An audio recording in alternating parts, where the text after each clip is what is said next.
Hello friends, welcome back to my channel. ఈరోజు నేను పసుపుతో వినాయకుడిని ఇంట్లోనే ఈజీగా తయారు చేసుకోవచ్చండి. బయట కలర్ బొమ్మలు తెచ్చుకోవడం కన్నా ఇంట్లో ఇలా సాంప్రదాయంగా చేసుకుంటే చాలా మంచిది. అలాగే వీడియోని చివరి వరకు చూసి మీకు నచ్చితే ఒక లైక్ చేసి మీ ఫ్రెండ్స్కి కూడా షేర్ చేయండి. ఇందుకోసం మనకి పసుపు అలాగే మైదా కావాలండి. మైదా ఎక్కువేం అవసరం లేదు, ఎందుకంటే పసుపు మనకి తడి చేసిన తర్వాత విరిగిపోతూ ఉంటుందన్నమాట. అలా విరిగిపోకుండా మనకి మైదా హెల్ప్ అవుతుంది కాబట్టి మైదా కొంచెం కలుపుకోవాలి. ముందుగా పసుపుని ఇలా ప్లేట్లోకి తీసుకోండి. అలాగే మనం పసుపు ఎంత తీసుకున్నామో అందులో సగం మైదా తీసుకోవాలి. ఎక్కువ తీసుకుంటే మళ్ళీ మనకి కలర్ చేంజ్ అయినట్టు ఉంటుంది, అంటే లైట్గా కనిపిస్తుంది. సో ఇప్పుడు మైదా కలిపాం కదా, మీకు తెల్లగా వస్తుందేమో అని డౌట్ రావచ్చు. అలా ఏమీ ఉండదండి. ఫస్ట్ ఈ రెండింటిని బాగా మిక్స్ చేసుకొని వాటర్ వేసుకొని కొంచెం కొంచెం కలుపుకోవాలండి. ఒకటేసారి వాటర్ వేసిస్తే పల్చగా అయిపోతుంది. కొంచెం కొంచెం వేస్తూ ముద్దగా కలుపుకొచ్చుకోవాలి. చూసారు కదా, ఇలా ముద్దగా కలుపుకోవాలి. మనకి ఇక్కడ కలర్ ఏమీ మారలేదు చూడండి. వాటర్ వేసినా కూడా, అంటే మైదా వేసినా కూడా మనకి కలర్ మారలేదు, పసుపుగానే వచ్చింది. ఇప్పుడు బాగా దీన్ని ఇలా రౌండ్లు చేసుకోవాలి. బాగా ముద్దని ఇలా రౌండ్లు, పగులు లేకుండా చూడండి, ఎక్కడ పగులు అనేది లేకుండా చేసుకోవాలి. ఇప్పుడు ఇలా మనం సమానంగా బాల్స్ని అయితే రెడీ చేసుకోవాలి కదా, రెండు సమానంగా చేసుకోవాలి. అందుకోసం ఒక ట్రిక్ అండి. ఏంటంటే కొంచెం ఇలా ముద్దను తీసుకొని ఇలా బాగా రౌండ్ చేసుకొని దీన్ని బాగా ఇలా ఒక స్టిక్ లాగా చేసుకోండి. ఇప్పుడు ఈ స్టిక్ని ఆఫ్గా చేస్తే మీకు 2 బాల్స్ సమానంగా వస్తాయి. చూసారు కదా, ఇలా ట్రై చేయండి. ఇప్పుడు ఈ సమానమైన బాల్స్ మనకి 6 తీసుకోవాలి. ఇలా చిన్న బాల్స్ 6 తీసుకోవాలి. వాటికన్నా చిన్నవి 2 తీసుకోవాలి. ఇవి 2 తీసుకోవాలి. అలాగే ఇలా మీడియం సైజ్ 2 బాల్, ఒక బాల్ వచ్చి పెద్దదిగా తీసుకోండి. ఇది వచ్చి ఎక్స్ట్రాగా మిగిలిందండి, అది కూడా మనకు అవసరం అవుతుంది. ఇప్పుడు ఏదైనా ఒక అట్టముక్క కానీ పెళ్లి పత్రిక కానీ కింద బేస్ కోసం తీసుకోండి. ఎందుకంటే మనము డైరెక్ట్గా కింద పెట్టి చేస్తే విగ్రహాన్ని తీయడం కష్టమవుతుంది.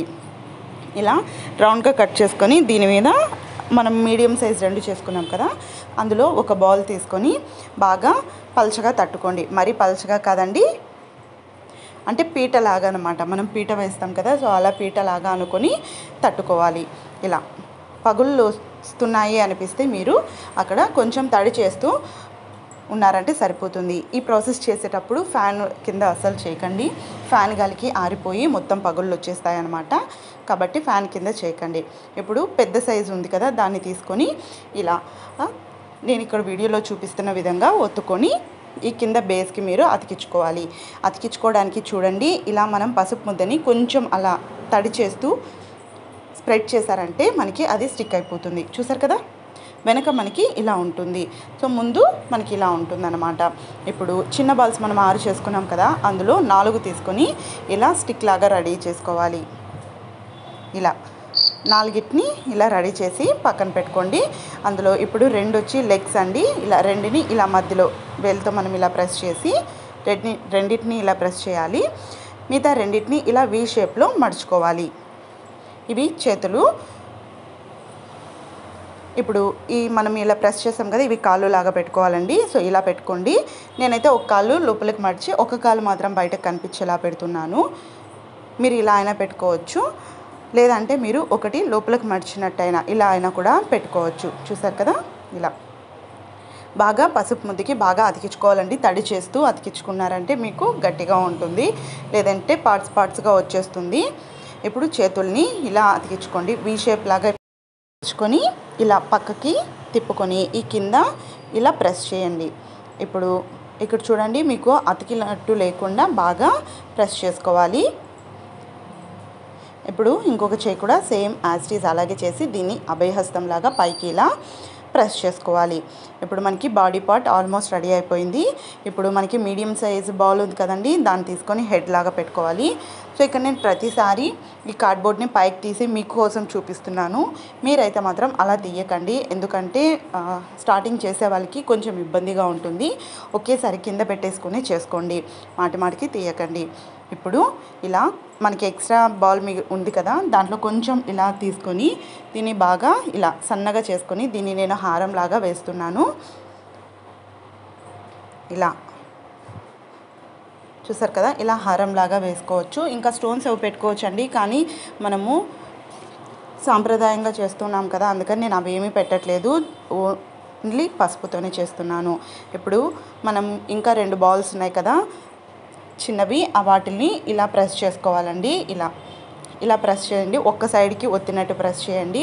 పగుళ్ళు ఏమన్నా ఉంటే వాటర్తో తడి చేస్తూ ఉండండి. ఇప్పుడు ఒక సైడ్ మనకి లావుగా ఉంది కదా, ఆ లావుగా ఉన్న దాన్ని చెవి దగ్గర అతికించుకోవాలి ఇలా. సో 2 వైపులా మీరు ఇదే విధంగా అతికించుకోవాల్సి ఉంటుంది. ఇప్పుడు మనకి ఇక్కడ జంజం వేయాలి కాబట్టి నేను అది కూడా పసుపుతోనే ఇలా సన్నగా చేసి వేసాను అనమాట. ఇప్పుడు మనం తొండం వేయాలి కదండి, తొండం పెట్టుకోవాలి కదా, అందుకోసం ఇలా కోన్ షేప్లో తొండంని రెడీ చేసుకొని ఇక్కడ ఇలా అతికించుకొని దీన్ని పైకి కొంచెం బెండ్ చేసుకోండి. మనం ఏదైతే చెయ్యి ఉందో చెయ్యి మీదకి వచ్చేలాగా బెండ్ చేసుకోండి.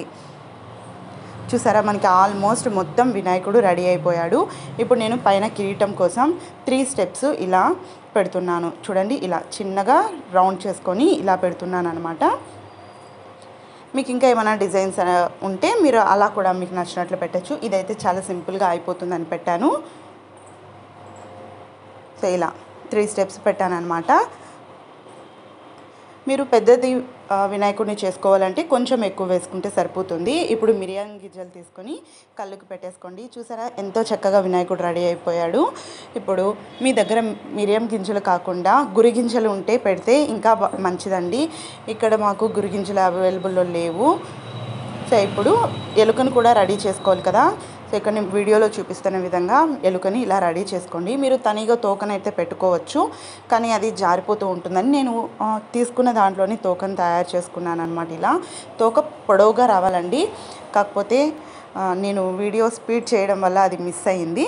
ఇప్పుడు చూడండి, మనకి వినాయకుడు రెడీ అయిపోయాడు. ఇక దంతాలు పెట్టుకోవాలి కాబట్టి మనం ఆ పుల్లలు ఏవంటే అవి వాడకూడదు. సో కాబట్టి నేను ఇక్కడ అగరబత్తులు వస్తాయి కదా, ఆ పుల్లనే తీసుకొని ఇలా ఒకటి పెద్దది ఒకటి చిన్నదిగా దంతం పెట్టేసుకున్నాను. అలాగే అగరబత్తు పుల్లతోనే నేను ఇక్కడ తొండం దగ్గర కూడా మధ్యలో ఇలా పెట్టుకున్నాను అనమాట. తొండం పైన అలాగే నుదుటి పైన కూడా చూడటానికి బాగుంటుందని ఇక కుంకుమ పెట్టేస్తున్నాను నేను నుదుటి మీద. మీ దగ్గర విభూది ఉంటుంది కదండి, అది ఉంటే 3 లైన్స్గా పెట్టైనా పెట్టుకోవచ్చు. నేను చేతికి అలాగే కూడా పెడుతున్నాను. అలాగే ఇక్కడ వచ్చేసరికి మనం కుంకుమ ఎక్కడైతే పెట్టుకోవాలనుకుంటున్నామో అక్కడంతా పెట్టచ్చు. నేను కాళ్ళకు కూడా పెట్టానండి. అలాగే ఇక్కడ చూడండి, ఇంకొంచెం పసుపు ముద్ద మిగిలింది కదా, దాన్ని కొంచెం కుంకుమలో కలిపేస్తున్నాను అనమాట. ఎందుకంటే లడ్డూలు కూడా పసుపుగానే ఉంటే అంత లుక్ లేదని నేను ఎర్రగా తయారు చేశాను. చూసారు కదా ఎలా అనిపించింది. ఈ చేతిలో కూడా ఒక ఎర్రటి లడ్డు అయితే పెట్టాను నేను. మరి వీడియో నచ్చితే తప్పకుండా ఒక లైక్ చేసి షేర్ చేయండి. మరిన్ని వీడియోస్ కోసం నా ఛానల్ని సబ్స్క్రైబ్ చేసుకొని పక్కనే ఉన్న బెల్ బటన్లో ఆల్ ఆప్షన్ని క్లిక్ చేసి ఇంతవరకు వీడియో చూసినందుకు థ్యాంక్ యూ సో మచ్ అండి. నా సబ్స్క్రైబర్స్ అందరికీ ముందుగా వినాయక చవితి శుభాకాంక్షలు. Thank you.